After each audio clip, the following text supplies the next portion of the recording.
Welcome to Prachi academy YouTube channel. आशा करते हैं आप लोगों की पढ़ाई लिखाई अच्छी चल रही है, साथ ही साथ आप झारखंड एसएससी सीजीएल की तैयारी जोर शोर से कर रहे होंगे। पिछले क्लास में हम लोगों ने देखा झारखंड की चौहद्दी, झारखंड का जिला और झारखंड के प्रमंडल का संक्षेप जानकारी। उसमें हम लोगों ने देखा कि झारखंड का कौन कौन सा जिला अंतर्राज्यीय सीमा को छूता है और झारखंड में कितने प्रमंडल हैं, कितने प्रमंडल का विलय होने वाला है जिसका बिल प्रस्तावित भेजा गया है। तो ये सब डिटेल जानकारी देखे थे। उसके बाद हम लोग बोले थे कि नदी तंत्र को देखेंगे, कि जिला को समझना होगा सबसे पहले, तभी नदी तंत्र को हम लोग समझ सकते हैं। तो संक्षेप जानकारी दी है, बाद में जिला के बारे में डिटेल आप लोग को हम बताएंगे बोले थे। तो चलिए नदी तंत्र को लेकर के आए। तो झारखंड का नदी तंत्र, तो झारखंड के नदी तंत्र में नदी का सबसे पहले नामांकन कैसे होता है इस चीज को समझिए। कोई नदी का नामांकन जैसे खास करके उद्गम स्थल से ही होता है ज्यादातर, ठीक है, और उसका नामांकन किया जाता है। लेकिन आपस में अगर दो नदी मिलती है, मान लीजिए दो नदी है, ऐसे करके आ रही है, दोनों नदी संगम यहाँ बना रही है। अगर संगम बना रही है और ये नदी मान लीजिए ये हमारा स्वर्ण रेखा है और ये हमारा क्या है, राढ़ू है। तो स्वर्ण रेखा की गहराई अगर ज्यादा है, स्वर्ण रेखा की गहराई अगर ज्यादा है और राढ़ू की गहराई अगर कम होगा, तो आगे जो नदी का नाम चलेगा स्वर्ण रेखा के नाम से ही चलेगा, मतलब राढ़ू वहां पर विलय हो जाएगा। मतलब अगर दो नदी आपस में मिलती है और जो नदी गहरा होता है उसी का नाम आगे चलता है और जो कम गहरा होता है वो नदी वहां पर विलय माना जाता है, उसका मुहाना माना जाता है। अगर यदि दो नदी आपस में मिल रहा होता है, जहां पर मिल रहा है संगम स्थल है, वहां पर दोनों की गहराई अगर समान हो जाती है, संगम स्थल पर दोनों नदी की गहराई अगर समान हो जाती है, वैसे स्थिति में याद रखिएगा इस चीज को, दो नदी अगर आपस में मिलती है और संगम स्थल पर दोनों नदी की गहराई अगर समान हो जाती है, तो वैसे स्थिति में एक नया नदी का नामांकन किया जाता है। मतलब वो दोनों नदी वहां पर विलय हो जाएगा और संगम स्थल से एक नया नदी का नाम निकलेगा। तो ये नदी का नामांकन था मेरे भाई, ठीक है। तो विशेष करके वही चीज है, देखिए नदी का नामांकन निम्न तरीके से होता है, ध्यान दीजिएगा। क्या कह रहा है, दो नदी आपस में मिलती है और यदि एक नदी गहरा और गहरा है तो दूसरा नदी का नाम, एक नदी कम गहरा है, दो नदी आपस में मिलती है, यदि एक नदी गहरा है तो गहरा नदी का नाम आगे बढ़ता है। मतलब कि जो छिछला नदी होगा उसका नाम आगे नहीं चलेगा, वहीं पर उसका नदी का नामांकन क्या हो जाएगा, समाप्त हो जाएगा, यानी वो नदी का मुहाना कहलाएगा।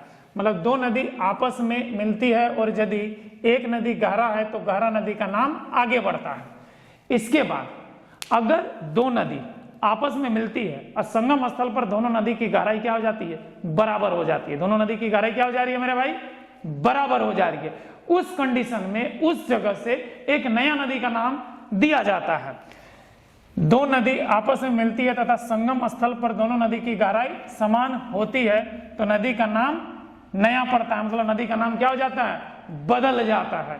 याद रखिएगा, संगम स्थल पर अगर दो नदी का गहराई बराबर हो जाए तो संगम स्थल पर से नदी का नाम क्या होता है, बदल जाता है और एक नया नदी का नाम पड़ता है।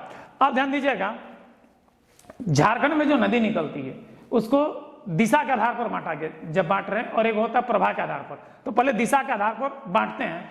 तो दक्षिण पूर्व से निकलने वाली नदी, तो दक्षिण पूर्व मतलब क्या है, ये हमारा दक्षिणी हिस्सा है, ध्यान दीजिएगा, ये हमारा दक्षिणी हिस्सा है और ये हमारा क्या है, पूर्वी हिस्सा है। मतलब इस एरिया से जो नदी का उद्गम होता है, इस एरिया से वो कौन कौन सा नदी होता है, मतलब ये हमारा पूर्वी हिस्सा है, ये हमारा क्या दक्षिणी हिस्सा है। तो दक्षिण पूर्व से निकलने वाली नदी, मतलब ये एरिया की बात कर रहे हैं हम लोग। तो इस एरिया से कौन कौन नदी निकलती है, तो दक्षिण पूर्व से निकलने वाली नदी, तो ध्यान दीजिएगा, पहला नदी क्या है, स्वर्ण रेखा है, ठीक है। दूसरा है राढ़ू या रारू नदी, ठीक है।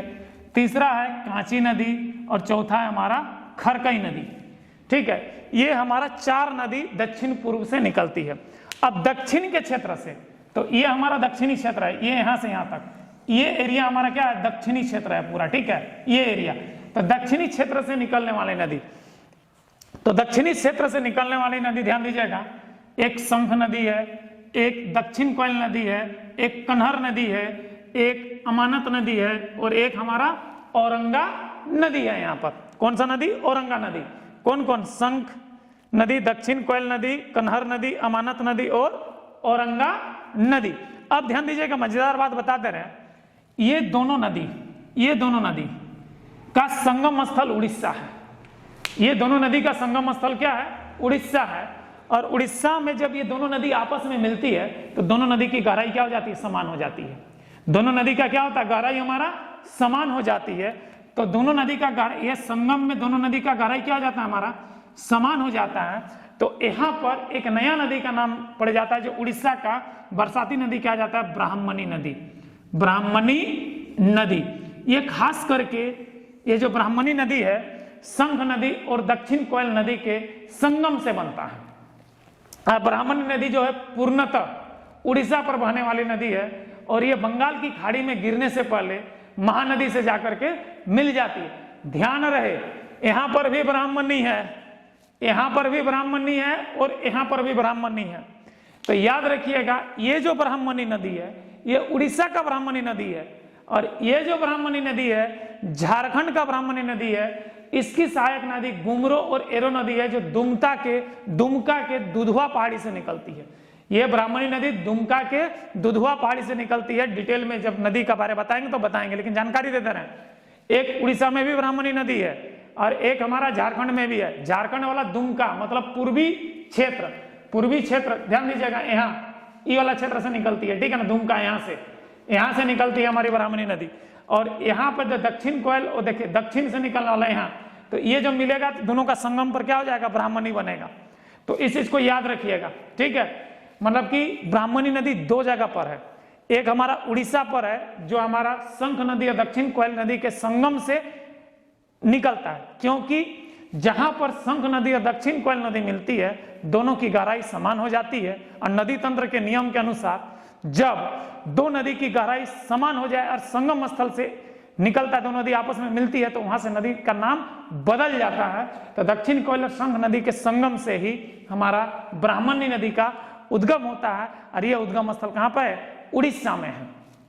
और ब्राह्मणी नदी जो उड़ीसा का जो ब्राह्मणी नदी है ये हमारा बंगाल की खाड़ी में गिरने से पहले महानदी पर मिलती है, याद रखिएगा। तो ये हमारा ब्राह्मणी नदी क्या है? महानदी का सहायक नदी है। अब देखिएगा, झारखंड के उत्तर क्षेत्र से निकलने वाली नदी, झारखंड के उत्तर के क्षेत्र से मतलब इस क्षेत्र से निकलने वाली नदी, ये क्षेत्र, ठीक है, ध्यान दीजिएगा। उत्तर क्षेत्र मतलब इस क्षेत्र से निकलने वाली नदी, ये उत्तर का हिस्सा है। कौन कौन है? ध्यान दीजिएगा, पुनपुन नदी है, ठीक है। उसके बाद कौन सा नदी है? पुनपुन के बाद कौन सा है?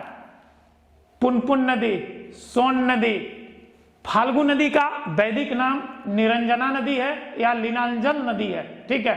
तो फाल्गु को, निरंजना को या लीलांजल नदी को एक के है, याद रखिएगा, अलग अलग मत समझ लीजिएगा, ठीक है।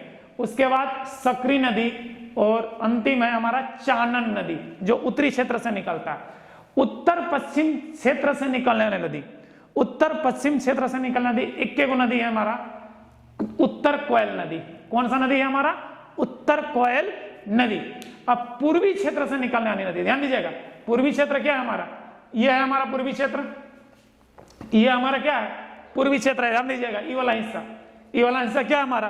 पूर्वी क्षेत्र है, ध्यान दीजिएगा। ये वाला हिस्सा पूरा पूर्वी क्षेत्र है। तो पूर्वी क्षेत्र से कौन कौन सा नदी निकलता है? ध्यान दीजिएगा, एक निकलता है दामोदर नदी, उसके बाद कौन सा है? मयूराक्षी नदी, उसके बाद कौन सा है? अजय नदी, और कौन है? ब्राह्मणी नदी। ध्यान दीजिएगा, यहां पर भी ब्राह्मणी आ रहा है। ये ब्राह्मणी नदी दुमका के दुधवा पहाड़ी से निकलती है जिसका सहायक नदी गुमरो नदी और एरो नदी है, दुधवा पहाड़ी। और ये ब्राह्मणी दक्षिण कोयल और शंख नदी का संगम जो उड़ीसा में बनती है, ठीक है। तो दोनों अलग अलग है ब्राह्मणी नदी, इसको याद कर लीजिएगा, नहीं तो हमेशा कंफ्यूजन होगा। ब्राह्मणी नदी की सहायक नदी कौन कौन सा है? तो पढ़ देनी मार दीजिएगा, शंख और दक्षिण कोयल, मत मारिएगा। शंख और दक्षिण कोयल वाला ब्राह्मणी नदी उड़ीसा पे बनता है। और ये जो ब्राह्मणी नदी है इसकी सहायक गुमरो और एरो है। क्यों यहां बता रहे नदी तंत्र में? क्योंकि आगे फिर तो बताएंगे ही, क्योंकि ये सबसे अहम क्वेश्चन है नदी तंत्र का कि दो जगह पर ब्राह्मणी नदी है, याद रखिएगा। यहाँ पर दो जगह पर, एक हमारा क्या है? ये ब्राह्मणी नदी जो झारखंड में है, और एक ये जो ब्राह्मणी नदी है ये उड़ीसा में है। और उड़ीसा वाला जो ब्राह्मणी नदी है वो शंख नदी और दक्षिण कोयल के संगम से बनता है, याद रखिएगा, ठीक है। दोनों की गहराई समान होने के कारण नया नदी का नाम पड़ जाता है। और ये जो ब्राह्मणी नदी है सहायक नदी है किसका? महानदी का। और ये बंगाल की खाड़ी में गिरने से पहले महानदी से जाकर के मिलती है। तो याद रखिएगा, ब्राह्मणी नदी झारखंड कहेगा तो उसका सहायक नदी मत मार दीजिएगा शंख और दक्षिण कोयल, उसका सहायक नदी मारिएगा गुमरो और एरो। बता दे रहे हैं क्योंकि आगे तो नदी तंत्र में पूरा एक एक नदी के बारे में बताएंगे तो उसमें डिटेल बताएंगे, लेकिन ये फर्स्ट विजुअलाइजेशन जानकारी में आपको ये दे दे रहे हैं। उसके बाद हमारा है क्या, गुमानी नदी। उसके बाद कौन सा नदी है, गुमानी नदी। उसके बाद बराकर नदी, उसके बाद बांसलोई नदी। ठीक है, ये हमारा पूर्वी क्षेत्र, मतलब ये क्षेत्र से, ये क्षेत्र पूर्वी क्षेत्र, ये हमारा पूर्वी क्षेत्र। तो ये पूर्वी क्षेत्र से निकलने वाला नदी, ये क्षेत्र से निकलने वाला नदी कितना है हमारा, 7 गो है। देख लीजिए, पूर्वी क्षेत्र से निकलने वाला नदी कै गो नदी है, 7 गो नदी है। झारखंड का सबसे प्रदूषित नदी, अगर झारखंड का देखा जाए सबसे प्रदूषित नदी है तो वो दामोदर नदी है। और दामोदर नदी का दूसरा नाम है देवनद। याद रखिएगा, अक्सर पूछता है देवनद। दामोदर नदी को क्या कहा जाता है, देवनद कहा जाता है। याद रखिएगा, दामोदर नदी का दूसरा नाम क्या है, देवनद। ठीक है, और सबसे लंबी नदी झारखंड का, तो झारखंड का सबसे लंबी नदी हमारा दामोदर ही है। एक चीज और पूछता है, स्वतंत्र रूप से बंगाल की खाड़ी पर गिरने वाली झारखंड की नदी, जितना भी नदी है अभी पढ़ रहे हैं हम लोग, ठीक है, उसमें से 21 गो नदी है जो स्वतंत्र रूप से डायरेक्ट बंगाल के खाड़ी में गिरती है, वरना जितना भी नदी है किसी न किसी का सहायक नदी है। ठीक है, बंगाल की खाड़ी में गिरने से पहले। तो एकलौता नदी जो है हमारा वो स्वर्ण रेखा नदी है, जो स्वतंत्र रूप से बंगाल के खाड़ी पर गिरती है। याद रखिएगा इस चीज को। ठीक है, तो स्वतंत्र रूप से कहां पर गिरती है, ये बंगाल के खाड़ी पर गिरती है। और झारखंड की सबसे छोटी नदी है बराकर नदी, और यहीं पर काला पत्थर मूवी का शूटिंग हुआ था, यहीं पर है कुमार डूबी, और यही कुमार डूबी पे ही अमिताभ बच्चन का काला पत्थर बना था।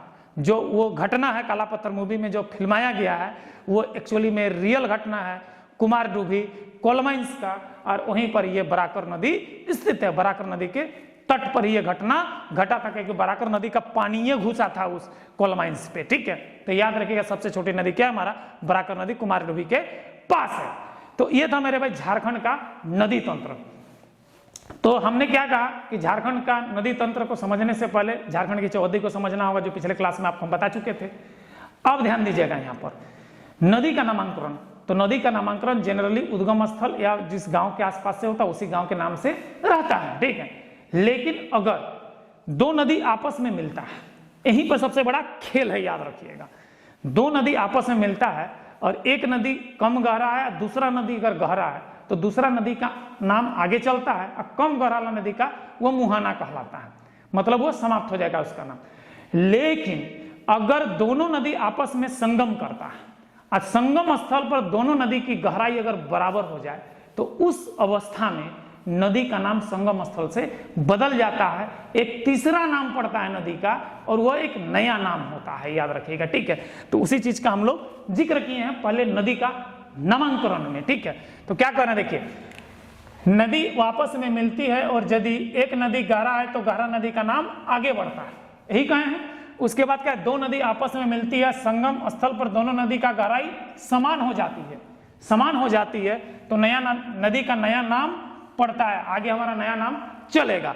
तो अब यहाँ पर बात हो रही झारखंड की, हम तो पूरे भारत की बात कर नहीं रहे हैं, तो पूरा झारखंड की अगर बात कर रहे हैं तो झारखंड के दक्षिण पूर्व दिशा, दक्षिण पूर्व दिशा कौन सा होगा, तो ये हमारा पूर्व है, ये हिस्सा पूर्व है और ये हिस्सा दक्षिण है। तो दक्षिण पूर्व मतलब ये हिस्सा, मतलब इस हिस्सा से निकलने वाला नदी, इस हिस्सा से निकलने वाला नदी।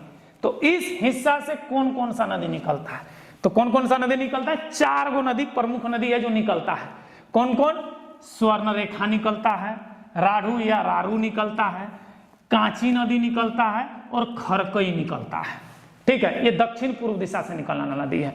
उसका दक्षिणी क्षेत्र से निकलने वाला नदी, दक्षिणी क्षेत्र मतलब कौन सा क्षेत्र है, ये क्षेत्र, मतलब ई वाला एरिया, ई वाला एरिया मतलब पश्चिमी सिंहभूम, सिमडेगा आधा, खुट्टी, रांची का आधा। ठीक है, ये एरिया मिला करके। ठीक है, तो दक्षिणी क्षेत्र से निकलने वाला नदी, तो दक्षिणी क्षेत्र से निकलने वाला नदी कौन कौन है, शंख नदी है, दक्षिण कोयल है, कनहर है, अमानत है और औरंगा है। कौन कौन, शंख, दक्षिण कोयल, कनहर, अमानत, औरंगा है। अब ध्यान दीजिएगा, यहां पर एक मजेदार बात आपको हम बता रहे हैं कि शंख नदी और दक्षिण कोयल नदी उड़ीसा में मिलती है। शंख नदी और दक्षिण कोयल नदी आपस में उड़ीसा में मिलती है, और जब मिलती है ना तो दोनों नदी की गहराई क्या होती है, समान होती है। तो संगम स्थल से एक नया नदी का नाम पड़ता है मेरे भाई, वो हमारा नाम पड़ जाता है ब्राह्मणी नदी। और ये ब्राह्मणी नदी का इस उद्गम स्थल का जो शुरुआत है वो उड़ीसा से है। और ये जो ब्राह्मणी नदी है ये महानदी की सहायक नदी है, जो उड़ीसा का प्रमुख नदी है महानदी। और ये ब्राह्मणी नदी बे ऑफ बंगाल यानी बंगाल की खाड़ी में गिरने से पहले महानदी से जाकर के मिलती है। तो मतलब ये ब्राह्मणी नदी किसका सहायक हो गया, महानदी का सहायक हो गया। ठीक है, अब आगे आते हैं हम लोग नदी तंत्र में उत्तरी क्षेत्र से निकलने नदी। उत्तरी क्षेत्र मतलब ई वाला हिस्सा, ई वाला हिस्सा मेरे भाई, ये वाला हिस्सा से निकलने वाला नदी। ठीक है, ये वाला हिस्सा से, झारखंड का इस हिस्सा से निकलने वाला नदी को हम लोग क्या कहते हैं, उत्तरी क्षेत्र कहते हैं। ध्यान दीजिएगा, ये वाला हिस्सा। ठीक है, कौन कौन नदी है हमारा, तो पुनपुन नदी है। कौन नदी है, पुनपुन नदी। उसके बाद कौन सा नदी है, सोन नदी। उसके बाद कौन सा नदी है, फाल्गु, निरंजना, लीलांचल। याद रखिएगा, इसी फाल्गु नदी के तट पर गौतम बुद्ध को ज्ञान की प्राप्ति हुई थी, बुद्ध पूर्णिमा के दिन। याद रखिएगा, वही फाल्गु नदी। और यही फाल्गु नदी में हमारा पिंडदान भी करता है हिंदू धर्मशास्त्र के आधार पर। ठीक है, जो हिंदू हैं वो अपने पूर्वज का पिंडदान इसी फाल्गु नदी पर करते हैं, याद रखिएगा। उसके बाद सकरी नदी है एगो, जो उत्तरी क्षेत्र से निकलता है। और एक हमारा क्या है, चानन नदी है। एक हमारा क्या है, चानन नदी है। अब उत्तर पश्चिम क्षेत्र से निकलने वाला नदी, उत्तर पश्चिम क्षेत्र से एक गो नदी है मेरे भाई। उत्तर पश्चिम मतलब ये देखिए उत्तर, और ये हुआ पश्चिम मतलब इस क्षेत्र से। तो इस क्षेत्र से प्रमुख नदी एक है जो निकलता है, वो उत्तर कोयल नदी है। कौन सा नदी है हमारा, उत्तर कोयल नदी। अब पूर्वी क्षेत्र, पूर्वी क्षेत्र मतलब ई वाला क्षेत्र, ध्यान दीजिएगा, ई वाला क्षेत्र, ये पूरा पूर्वी क्षेत्र है, याद रखिएगा, ये पूरा पूर्वी क्षेत्र है। तो सबसे ज्यादा अगर नदी है तो पूर्वी क्षेत्र पर है। कौन कौन है, तो देखिए पहला नंबर पे दामोदर है, दूसरा नंबर पे मयूरक्षी है, तीसरा नंबर पे अजय है, चौथा ब्राह्मणी। ध्यान दीजिएगा, ब्राह्मणी यहां पर भी है ब्राह्मणी। तो ये ब्राह्मणी है उड़ीसा में, और ये ब्राह्मणी है कहाँ, झारखंड में। इस ब्राह्मणी का सहायक नदी गुमरो और एरो है। और ये ब्राह्मणी नदी बना है किसके संगम से, शंख और दक्षिण कोयल से। याद रखिएगा इस चीज को, नहीं तो बड़ा कंफ्यूजन है, पूछ देगा ब्राह्मणी नदी किसके मेल से बना है। ठीक है, तो आप मत मार दीजिएगा शंख और दक्षिणी कोयल। ठीक है, सहायक नदी पूछ देगा, मेल नहीं, सहायक नदी। मेल होने से तो हो ही जाएगा। ठीक है, सहायक नदी पूछ देगा कि शंख ब्राह्मणी नदी का सहायक नदी कौन कौन है, तो शंख नदी दक्षिण कोयल में मारिएगा। ब्राह्मणी नदी का सहायक बोलेगा ना, तो ये होगा ब्राह्मणी नदी का सहायक गुमरो और एरो नदी। दुमका, दुधवा पहाड़ी, याद रखिएगा, दुमका, दुधवा पहाड़ी। उसके बाद गुमानी नदी, उसके बाद बराकर नदी। याद रखिएगा, काला पत्थर मूवी अमिताभ बच्चन का। ठीक है, कुमार रूबी में घटित हुआ था। इसी बराकर नदी का पानी घुस गया था कोयला निकालने के चक्कर में। अच्छा क्वालिटी का कोयला था, माइंस करने लगा, नदी का पानी पूरा घुस गया, बड़ी आदमी मरा था रे भाई। ये जो काला पत्थर मूवी है ना, ये एक रियल फिल्म पर लिखा गया, रियल स्टोरी पर लिखा गया मूवी है हमारा। ठीक है, तो काला पत्थर अमिताभ बच्चन का देख लीजिएगा, इसी बराकर नदी का कहानी है उसमें। ठीक है, उसके बाद है बांसलोई नदी। उसके बाद कौन सा नदी है हमारा, बांसलोई नदी। झारखंड का सबसे प्रदूषित नदी अगर देखा जाए तो हमारा दामोदर नदी है। दामोदर नदी का दूसरा नाम क्या है, देवनद है। दामोदर नदी का दूसरा नाम क्या है, देवनद है। झारखंड की सबसे लंबी नदी भी हमारा कौन है, दामोदर नदी ही है। झारखंड की सबसे लंबी नदी कौन सा नदी है, दामोदर नदी है। और याद रखिएगा, झारखंड में जितना भी नदी है, झारखंड में जितना भी नदी है उसमें से स्वतंत्र रूप से एक नदी है जो बे ऑफ बंगाल में गिरती है, बंगाल की खाड़ी में गिरती है, बाकी किसी न किसी का सहायक नदी बन जाती है। ठीक है, और वो एकलौता नदी है हमारा स्वर्ण रेखा नदी। कौन सा नदी है हमारा, स्वर्ण रेखा नदी। और झारखंड की जो सबसे छोटी नदी है बराकर नदी। अब ये बताए, काला पत्थर मूवी अमिताभ बच्चन का। ठीक है, शत्रुघ्न सिन्हा भी है, बड़ा मस्त मूवी है मेरे भाई। जया भादुड़ी भी है उस मूवी में। ठीक है, एक नर्स का रोल की हुई है, देखिएगा जरूर, बड़ा मस्त मूवी है। ये कुमारडूबी, धनबाद से आगे, धनबाद स्टेशन से आगे पड़ता है कुमारडूबी, उसी के बगल में आपका बराकर नदी है। और वहीं पर यह घटना घटा था, काला पत्थर का मूवी, जो कोयला खदान का मौत का तांडव जिसको कहते हैं, माइंस करने के चक्कर में बराकर नदी का पूरा पानी घुस गया था, बहुत आदमी मरा था मेरे भाई ये कहते हैं कि इस खदान में कहा जाता है कि 6 महीना तक आदमी का सड़ा हुआ बदबू, अब क्विंटल के क्विंटल नमक गिराया गया था ताकि आदमी जल्दी सड़ सके, इतना आदमी मरा था इसमें। रातों रात एक उजाला होने के बहुत बड़ा गांव धरती के नीचे समा गया। ये बराकर नदी जो कुमारडुबी की बात हम करते हैं, तो ये चीज को अच्छा से लर्न कर लीजिएगा नदी तंत्र में। अब हम एक एक नदी करके आपको बताएंगे, तब तक इस डेटा को आप क्या कर लीजिएगा, नोट कर लीजिएगा। आशा करते हैं कि आज की क्लास आप लोगों को अच्छा लगा है। अगर अच्छा लगा है तो चैनल को सब्सक्राइब और वीडियो में लाइक कर दीजिए। जय हिंद, जय समिति।